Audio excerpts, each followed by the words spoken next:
Good afternoon. I'm here. My name is Curt Gemme. I'm here with Marty Kenny, principal of Lexington Partners. And Marty is so kind to have joined us today on our episode of ONWARD, where we talk with real estate related principals and business leaders that are in our market here in Hartford County. And Marty will tell you a little bit about his company, but he's also in other markets and throughout the Southeast and so forth and so on. So Marty and I go back a long time, 30 years. Lexington has been here. And so welcome to ONWARD. And I originally, when I first met you, I was working with my dad and you were working with your dad. And that's right. Now we're very much gray in the collar ourselves. So. Absolutely. And, love your fearless leader over there, Mark Duclos, as well. We also go way back. So it's a pleasure to join this. Absolutely. Wanted to let you know, my name is Marty Kenny. The name of our company is Lexington Partners LLC. We actually have three arms of Lexington. We have Lexington Partners, which is our development arm. We have Innicon Construction Management, which does our construction work and also does third-party work.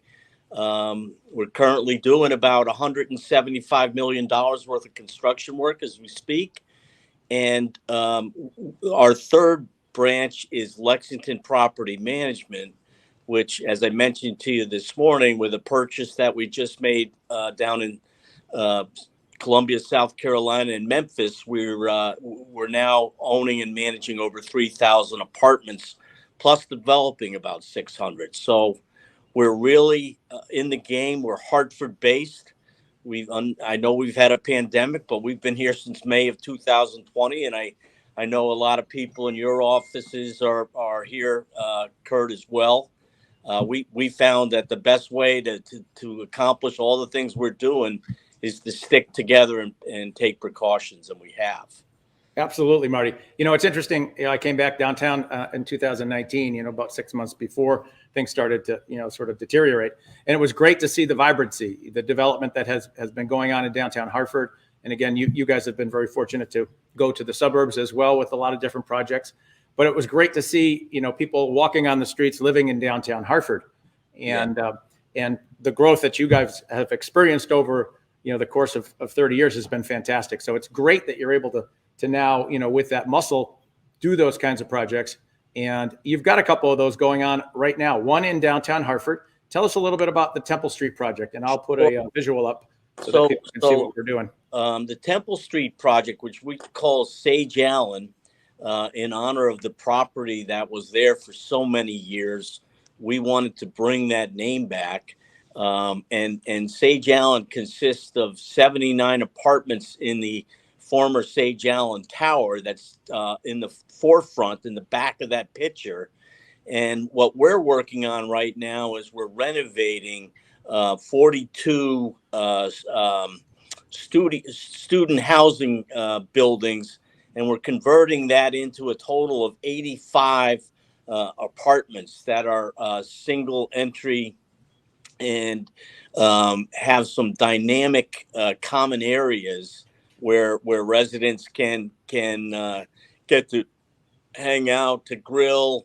And so it's a very important project for us, and it makes the tower better. We just recently announced a new restaurant for the former dish space. Fantastic. That project is under construction. We're delivering it in two phases. The first phase, which will be about 25 units, will be delivered in August of this year. We're under construction now. And the second phase will be delivered probably the end of September, October. So you're on track then? You feel like you're on track with that? You really, with the supply chain and everything else, we really got to be careful how we manage things. And we got to make sure whatever we select for our finishes is actually on the shelf and can be gotten. So there's a lot of things to watch out for. Been one of the most challenging periods in my life in this business. So you really got to be smart about it. Absolutely. I think what I like about that project is, it was something that architecturally was, not necessarily fantastic, back 10, 15 years ago when they first built it. When did they actually build those? Yeah, I think the tower itself, which was built in 2005, Okay. and that's a historic registered development, and that's a good quality development. I think the student housing, they were trying to meet a price point, and the University of Hartford had a lease there, which ultimately terminated, and it's been struggling to find its way, and so. And the reality is, kids and young students, they just don't live 4 beds to a house anymore, and they like their privacy. And we've sort of come back with something that, instead of being a special use property, is true multifamily, and the price points of these units are very attractive for renters that are younger, say 30 and under. So we that's been a popular demographic for downtown Hartford, and we feel these units, and we're right across the street from UConn's business school. We're 2 blocks away from UConn Hartford, and we're surrounded by all the businesses downtown, as you know. Yes, I think visually, we just ran the graphics. I think visually it's going to look fantastic, and it's really going to be a nice asset to that, to that part of town, and certainly to the backside of the tower. So one of the other projects that Marty and his team are working on is a fantastic one in West Hartford on Park Road, and it is what do they call it? It was the Sisters of call that project One Park. One Park. One Park in West Hartford. It's at the juncture of Prospect and Park Road, and it's right in the Park Road Business District. And I liken that particular neighborhood to the Brooklyn and Dumbo of New York City. It's really got a lot of feet on the street. Even during the pandemic, new restaurants were opening. They have the West Hartford Playhouse there. There's gourmet foods. There's J. Renee Coffee. So it's a really neat site. You're looking right now, the visual that you just saw was the back of the property, which we're just going vertical with our steel erection. This is a total of 292 apartments. It's on a 20-acre parcel, one of the largest parcels in West Hartford. And the Sisters of St. Joseph, who we bought the property from, have their own separate condominium unit to the far west of the property. With all the things I've done in real estate development and construction, I've never been building on a site while 70 nuns occupied the space. It's testing my ability to get to the through the gates. I'm sure. Well, at least you don't have to worry about on-site security. I'm sure they've got that covered for you. So listen, that's a big undertaking, and obviously, it's an exciting location. As you can see in one of the pictures, it's Hartford's just a few miles down the road from there. You're right near West Hartford Center, which is, as you know, is a popular attraction throughout New England. It's a beautiful location, and we have some of the most amenities. Amenities in the apartment business, it's like a nuclear arms race. It's always, who's got the best things now, and it keeps ramping up. And we have this beautiful 30-foot clear chapel that we're utilizing. We have an outdoor pool. We have a pool house. We have a sky lounge. We have, a dog park and a pet spa. It goes on and on and on. And the idea with this development was to take that beautiful Gothic style building that exists and marry it to a new modern building that all works as one, and it's working. Yeah, it's the progress is fantastic, and it's going to be a tremendous asset to the community there as well. Marty, tell me a little bit about, people are asking, you and I have talked about it offline. Tell me a little bit about supply and demand. Sure. I've heard growth in the rental market, 7 to 8% over the next several years, and it's really a mindset and a cultural change that you and I talked a little bit about. So please share with the audience, your take on that. One of the things, Connecticut, in getting entitlements, getting apartments blessed, getting projects approved, towns like West Hartford. I developed 250 units in Glastonbury at the tannery. It's a gauntlet to get through the approval process, but when you do and you design projects with amenities, the demand in our market is insatiable. And the reason is there are many, many more people that are renters by choice now, meaning that they're either at a position in life where they're empty nesters, they've sold their house, they have a house somewhere else, and they want to maintain a zip code address where their careers were and where their grandchildren are. A tremendous part of that market has not been served. And then, there's young, wealthy professionals that much prefer to rent now than to own, at least until their kids get to school age, which is getting later and later. So we find that for the 5,000 or so units that are uh, under construction and be delivered, the demand is more like 20%. So I guess the point is we're not satisfying a significant amount of people who want to be renters. And when we opened the Borden in Wethersfield, which was 150 units, we opened it up in June of the recession 2020, and we leased that property up in 5.5 months. So the demand is insatiable. People have had good luck in selling their homes. We're finding them to be renters, people my own age who don't really want to buy another big house and quite frankly, don't want to pay what the market's asking them to pay for downsizing.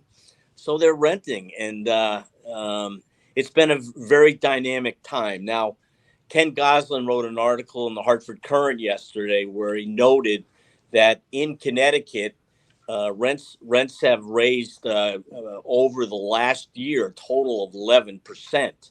And a lot of that's driven by the increase in utilities and operating costs. But a lot of it's just delivered by supply and demand. And the supply is just not significant enough. That Sure. doesn't mean that you couldn't rent a B and C apartment, but in the A sector, much more challenging. So it's going to be interesting to see. We have another level, and I'm going to be interested to see because there's some second tier markets where people are making commitments to build.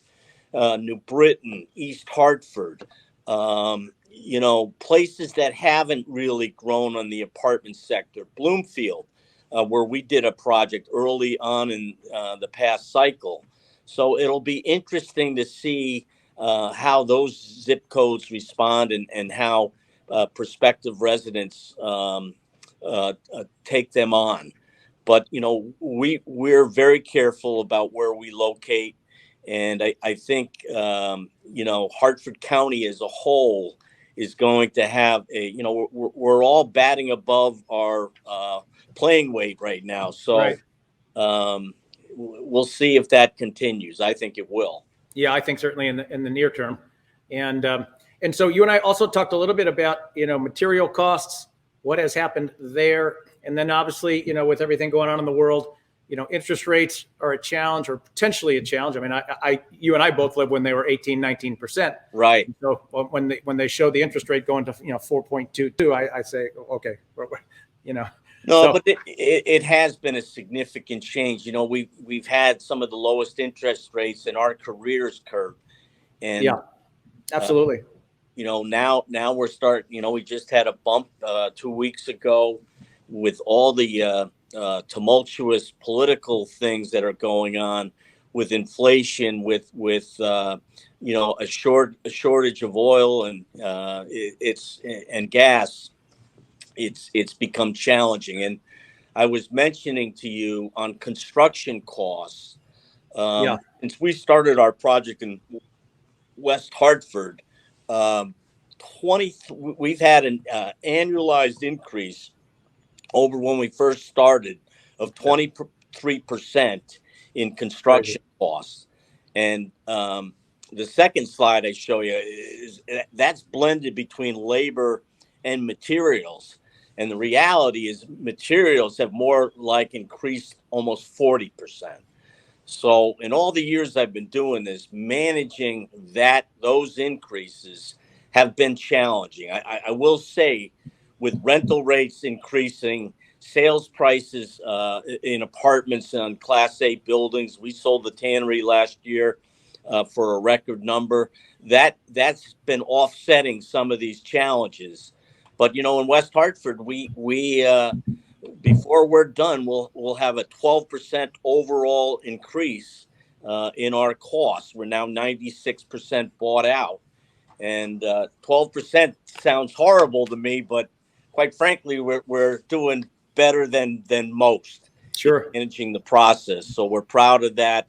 Our lenders and investors know what we're up to and how we're coping with all this. And I think, once it's built, it's going to be a tremendous asset. So, yeah, I mean, I think the magnitude of what you're doing, it's from a community standpoint, it's fantastic. Your company's grown significantly. I know your son is involved as well. And I have both. My son Patrick's been with me for 8 years, and my Kevin, right before the pandemic, moved back from New York City, where he worked for 12 years, and he's joined us. And he's really making a difference. He's trying to help us lease all this retail space here in downtown Hartford. So so as we know, that continues to be a challenge. But it's nice to see development. It's nice to see people coming back to the city. And as you know, you made a commitment to Hartford. We're recommitted to Hartford. We're here at our facility at 160 Trumbull Street, and we're here to stay. So it's nice that Travelers is back in Etna. And there's definitely more foot traffic. So we got to get our state workers back. We got to get our insurance companies and larger law firms and accounting firms.